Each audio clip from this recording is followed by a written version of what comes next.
तो आपने देखा होगा चिता पे बहुत सारी औषधियां डाली जाती हैं, है ना? हाँ जी।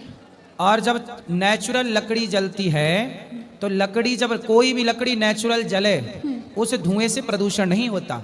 जैसे चिता पे गाय के गोबर का कंडा डाला जाता है। क्या डाला जाता है?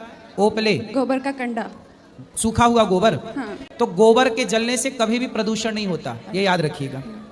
प्रदूषण गाय के गोबर के जलने से नहीं होता। चिता पे गोबर और लकड़ी दोनों होती हैं। और बहुत सारी औषधियां, विशेष रूप से कपूर उसमें डाला जाता है। और कपाल मोचन क्रिया में घी डाला जाता है ताकि प्रकृति दूषित ना हो। चिता पे जलाना इसलिए जरूरी है क्योंकि अभी कोरोना हुआ था, तो आपने सुना होगा कि भारत सरकार ने गाइडलाइन जारी की थी कि जो कोरोना से मरेगा उसे दफनाया नहीं जाएगा, चाहे वो किसी भी मजहब पंथ का हो, उसे जलाया ही जाएगा। सुनी थी ये गाइडलाइन कि नहीं? बिल्कुल बिल्कुल। क्यों? आप बताओ क्यों? क्योंकि वो जमीन मर, क्योंकि कोरोना का मरीज यदि जमीन पे गाड़ा, सुनो।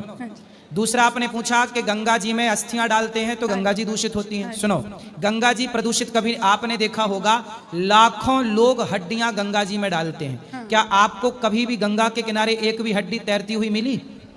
नहीं, कभी नहीं मिलेगी। क्यों? क्योंकि गंगा जल में ही ये ताकत है कि वो हड्डियों को भी समाप्त कर देती है, घोल लेती है। तो गंगा हमारी माता है।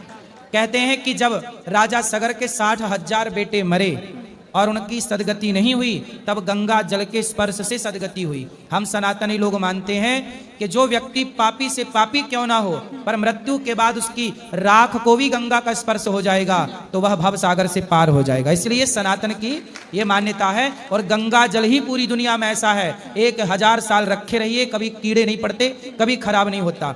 वो जो हड्डियों को पचाने की ताकत रखता है जल, वो कभी खराब नहीं होता। इसलिए गंगा का प्रदूषण अस्थियां डालने से नहीं, बड़ी बड़ी फैक्ट्रियों का जो नाला डाल रहे हैं, बड़े बड़े करने के लिए, इंडस्ट्री बनाने के लिए आजकल हर साल कितने वृक्ष कटते हैं। भाई गन्ना का जो छिलका होता है, हाँ। रस से तो बन जाती है चीनी, गुड़, पर जो उसका छिलका होता है उससे कागज बन जाता है ना बेटा।